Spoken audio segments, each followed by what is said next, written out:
Good evening and welcome to Hungary Reports, starting off public media and one's foreign language news shows. I'm Csenga Gabriela Iboya with today's news from Hungary and the Carpathian Basin. Let's begin.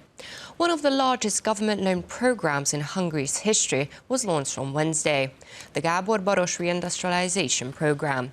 The goal is to provide economic assistance to companies in a difficult situation due to the war and sanctions, thus avoiding recession and protecting jobs and families. The budget is a staggering 700 billion forints, or some 1.8 billion euros. Companies can use the tendered money flexibly, one might say almost freely, for example for investments or the purchase of equipment. The interest rate is fixed and much lower than the market rate. And if companies use it to increase their energy efficiency, the conditions are even more favourable. The government will pay the wages of Dunafer workers in the next 6 months, Viktor Orbán announced on his social media page. As the Prime Minister put it, we are working to save Dunafer. The Prime Minister wrote on his social media page, "We are waiting for help from Brussels in vain. Only sanctions are coming from there. We protect jobs, we protect Hungarian families."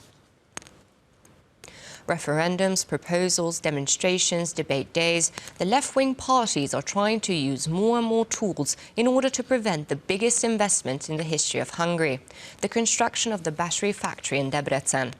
The government and economic experts agree that the plant would give Hungary a prominent place on the world economic map. The 3,000 billion investment will create 9,000 new jobs. The left is active all over the country, not just in Debrecen.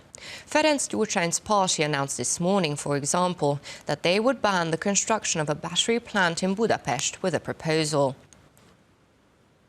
President Katalin Novák held talks with the Italian Prime Minister in Rome. The Hungarian head of state discussed illegal immigration, the support of traditional family values, the distribution of EU funds and the Western Balkans with Giorgia Meloni. They agreed that the accession of the Western Balkan region to the EU is not only in the interest of the 6 countries involved, but also of the European Union, and that EU funds should be used more flexibly. They also emphasised that illegal migration must be curbed. And finally, a new medical on-call system came into effect in Híradó County from the 1st of February.